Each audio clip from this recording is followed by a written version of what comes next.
Okay, so welcome back. This is lecture 3 for week 13 of EEE153 this school year 2021-2022.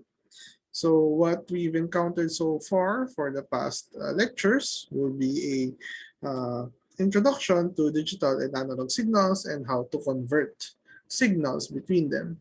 And more specifically, yung last lecture should be on analog to digital converters. So yung sampling and quantization, we should have covered that, and some examples na circuits that can actually perform analog to digital conversion.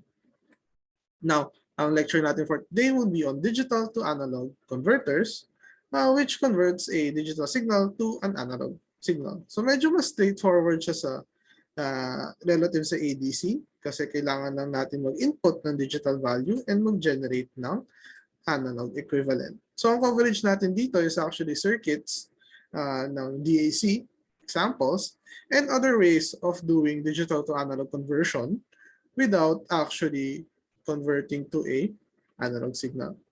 So first example natin, ang first example natin ng actual ADC is a flash ADC. So similarly, meron tayong tinatawag na flash DAC. So meron tayong resistor ladder dito, but instead of comparators, ang input sa ladder is actually the reference, and we have switches here that connect yung ating voltages in between the resistors to connect to a voltage follower para ma-mimic yung voltage output natin over here.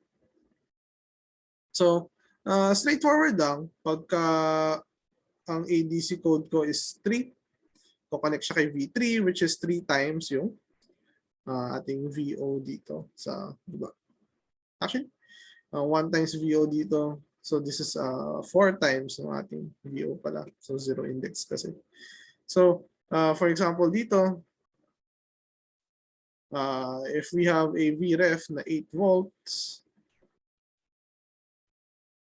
can have here V0 is 1 volt, 2 volt over here, 3 volts, 4 volts, 5, 6, 7, and 8. So since pare-pareho naman yung R values through voltage division mo, kunin naman dapat. So ano yung initial problem natin with this is that these switches are all connected to a single node, and if you are using MOSFETs or FETs in general, this will have a very, very large capacitance. So if mataas yung capacitance natin and we have resistors over here, we are essentially have a pwede nyo imagine meron tayong yung voltage source natin VREF, and then so meron tayong VREF dyan, and then we have a resistor, and then we have a capacitor. So pag si VREF natin is steady, or di ba meron tayong switch na ganyan? Pagka-close ng switch, yung voltage dito, supposedly magta-transition siya from low to high, pero dahil meron tayong capacitor, mag-charge yan slowly bago umakyat. Or sige, lagay ko dito. Hindi siya instantaneous na mag-charge. So, mabagal siya ng ganyan.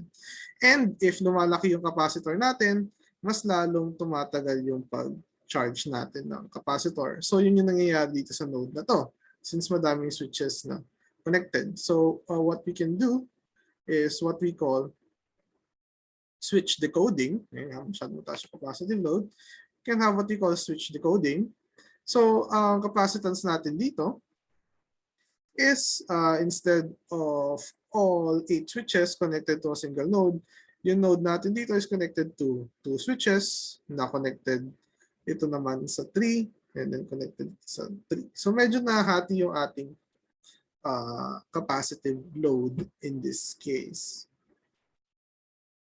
And then yun naman, equivalent naman to. So si S7, pag convert mo siya to binary, that's 111. So yung 1 dito corresponds to this bit over here. Or actually, pwede mag-start dito. So this is si X2, X1, and this is si X0. So dahil 1, we get this node, we activate this switch. And then dahil 1 ulit, we activate this switch. And then 1 again, we activate this switch. So V7 yung connected kay VF. Then another example, let's get V3. So that is 0, 1, 1. So that is, it's 0, it's 1, it's 2. So si 2 ay 0, so we get x2 bar, and then 1, x1, and then x0. So si V3 naman yung connected kay VF in this case. So yun, this is the flash DAC with a switch decoder and without switch decoder. So ito pa rin without switch decoder. Ito na pa rin. Since CS7 and CS0, kailangan natin ng decoder to determine it. Ito yung walang switch decoder. And then next here, we have, ayan, so our additional switches alleviates yung loading and speeds up the system, assuming walang voltage drop across them. However, ang problem natin dito, we see here, meron tayong 8 switches, ay 8 resistors, and around 14 switches. And this is just for 3 bits. You see, 3 bits lang to.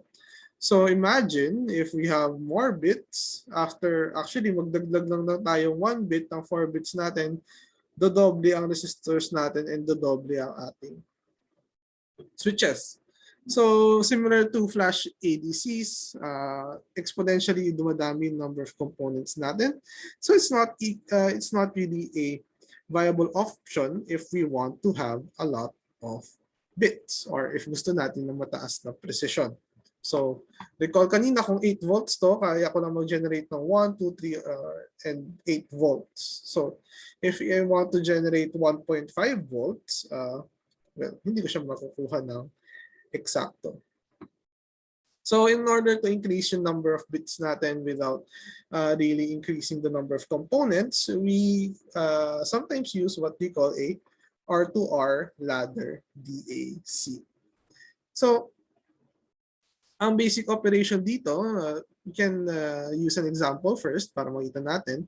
A DAC code of 1000 and assuming a VREF of 1 volt. So since 1 yung dulo natin dito, yung ating switch dito, siya yung naka-on or siya yung connected kay VREF and all the other switches are connected to the ground node. So you'll notice first here is connected si 2R kay ground and then 2R na to ground. So these two resistors are in parallel. So we can combine them. So tanggalin natin to, magiging R na lang yung resistor dito sa baba. And then after nun, this resistor R, itong 2R na to wala na yung sa taas.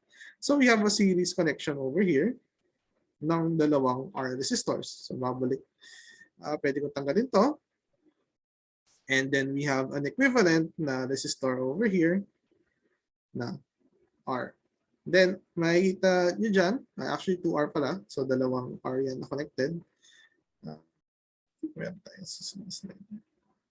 Yeah, so okay, so we have 2R din dito and pareho yung story dito. Meron tayong 2R dito na pareho connected sa ground and a resistor na nakadikit in the middle.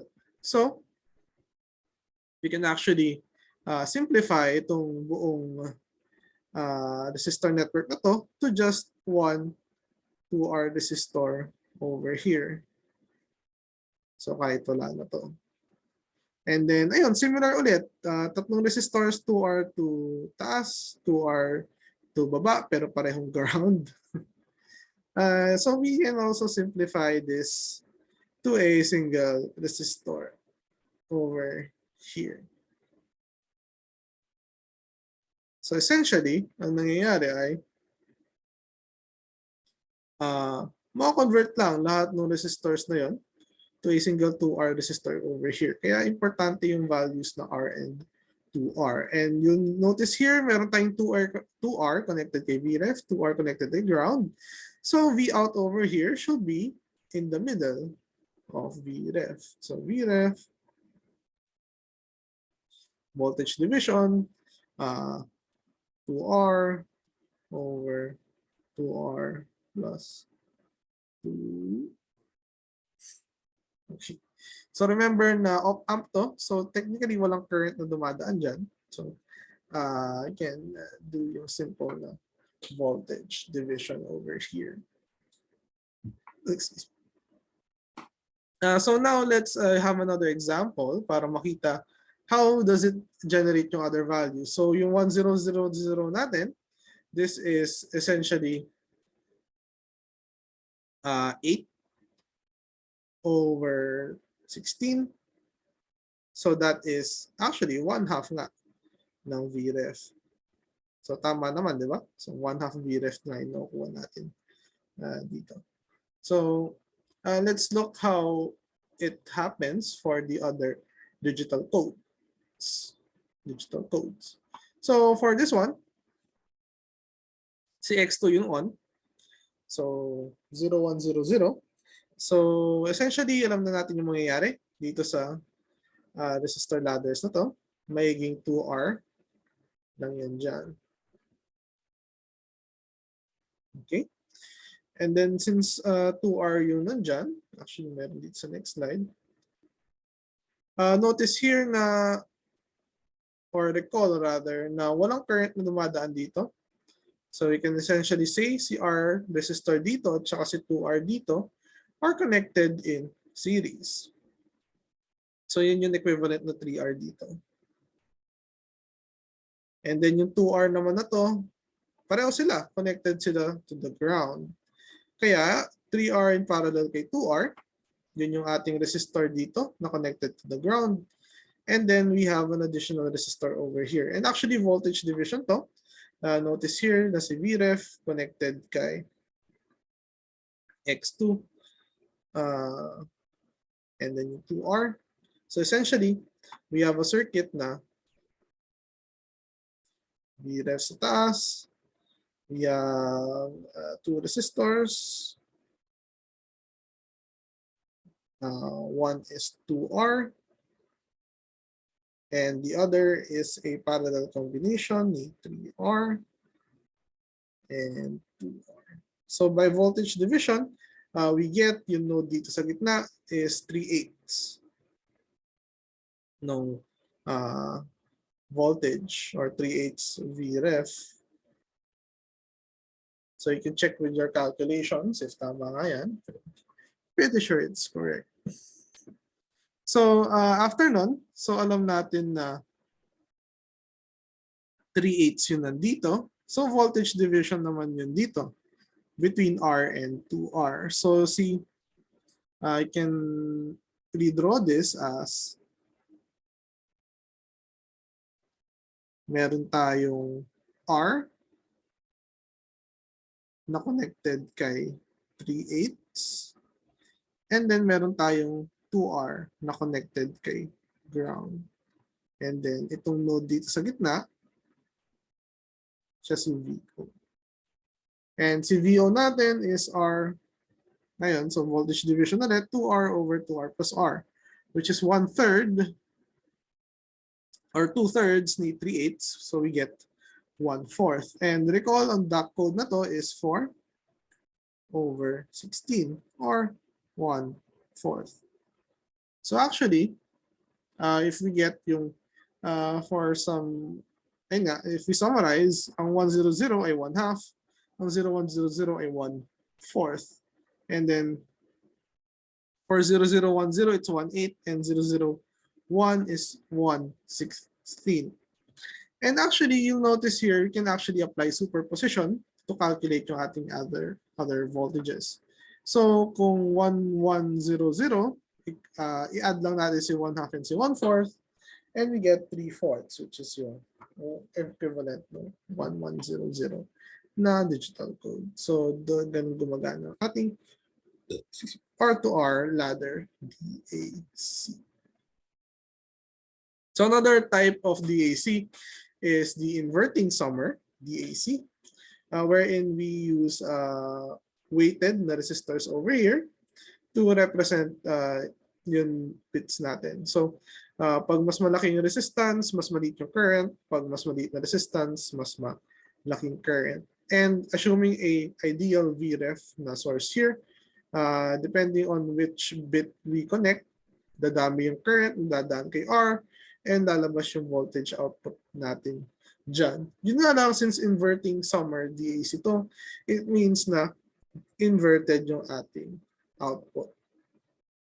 And ang ating resistors dito, kailangan exactly times 16, times 8, or times 4 siya nung original na resistor over here, which is easier said than done. Kasi if maging 15 to, hindi na maging accurate yung ating analog output. So compared naman dito, it's actually more easier to replicate yung resistance ng multiple times rather than having multiple basically magnitudes or multiples of a resistance na medyo malaki. So mas madali i-match yung dito. So some additional notes. Ating commercial DACs, ating output will either be current or voltage. Most of the time actually voltage. And then from parang market research, up to 16 bits yung pinakamataas na precision na na-encounter ko. And then for DACs, apart from yung correctness or accuracy, another key metric is what we call settling time, or the time needed before the DAC output is stable. So similar sa ADCs, parang ang accuracy at saka yung speed will be trade-offs. So if gusto mo ng very accurate DAC, expect it to be a bit slow. But if you can't wait, you can't expect the ADC to be, or you can't expect the DAC to be very precise. So ang problem dito is actually most microcontrollers walang built-in na DAC. So that is also the same with the PIC32, sa MM, sa MX, at saka sa MZ. Alam ko lahat walang totoong DAC sa loob. So ano yung pwede natin gawin? So one way, hindi lang naman tayo limited sa voltage. So we can translate digital information to pulse width or PWM, or we can represent this as a frequency of a signal. Then another option is kung yung sinisendan naman natin ng digital ng output is digital din naman siya. So we can also send digital signals directly to our encoders for some communication protocols, or if for example meron tayong external na DAC which will do the digital to analog conversion for our PIC, yun yung pwede nyo gawin. So let's first explore itong mga digital ways or alternatives to voltage sa pag-encode or pag-translate ng digital information. So first dito yung pulse width modulation. Hopefully na-encounter nyo na to sa 158. So ito yung ginagamit usually for a slow analog output using the output compare modules. So ayun, so sa simula malaki yung pulse width, sa gitna sa dulo liliit yung pulse width. So how it works is that yung pulse width natin, it increases or decreases yung ating average na voltage. So pag mas malaki yung pulse width, yung average voltage is nasa gitna, for example, so 50% to. And pag lumiit siya to around 20%, yung average voltage natin is bababa din. So ayun nga, ang key thing dito is for slow analog outputs lang siya, kasi tingnan natin dito, hindi siya agad mag-change. It takes some time to average out. And then meron tayong tinatawag na konting ripple over here, kasi yun nga, kung gagamit ka lang ng simple na capacitor setup, RC filter, may time constant to. So depending din sa laki ng capacitor mo, yung speed ng transition and yung ating natawag na ripple dun sa voltage. But depending sa application, okay lang na may ganyan. Usually sa motors and sa LEDs, it doesn't really matter if merong konting ripples na ganyan. What really matters is yung average na output. So I guess you have some experience with this in your lab exercises. So another thing it falls with, we can also use frequency shift keying, which means creating a different frequency output depending on our data. And our frequencies can increase or decrease depending on the number of bits. So for example, in this case over here, pag ang data natin is 0, it's this frequency. Pag 1, it's this frequency. And we can add more levels and add more frequencies. So paano ito mako-convert to an analog signal is we can use a filter and then an envelope detector. So yung filter natin, for example, pag si F0, maliit lang yung output niya, yung transfer function, and pag mataas yung frequency, mas malaki yung signal. So if you have an F3 over here, sa gitna, nasa gitna yung amplitude niya dito sa output. So we can filter our output to generate different amplitudes sa ating signal. And if gusto natin ng constant lang na signal, we can use a envelope detector. So pwede kang maglagay ng rectifier dyan.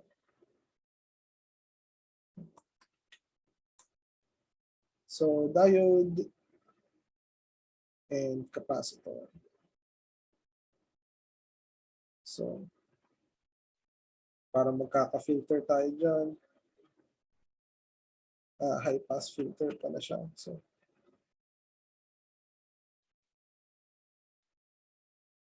it would look like this. So yung ating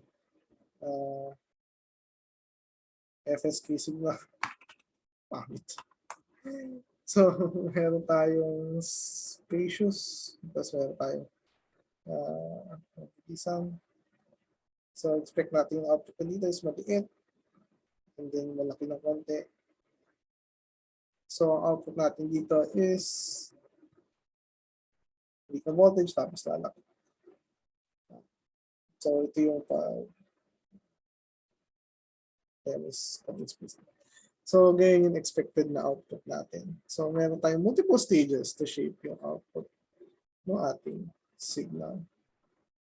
So frequency shift keying, pwede natin itong gamitin with our onboard timers. Pwedeng for a set amount of time, yung ating period register values for our timers is just this much. And then after some time, lakihan natin. So ang ating output is a frequency, a variable frequency na signal. So yun nga, kailangan lang natin ng external post-processing to generate our analog output. But sometimes, enough na naman na yung frequency lang yung bago. And of course, yun nga, ito yung alternatives natin, pulse width modulation, frequency shift keying, and ang last natin is digital communication talaga. So what if digital yung analog ng peak, kinonvert mo pa to analog, pero yung sisendan mo, ko-convert niya lang din ulit to digital. So what if send mo na lang ng digital talaga yung signal mo? So doon pumapasok yung digital na communication. So we send our data as signals directly doon sa kino-communicate natin ng device. So usually, you can experience this.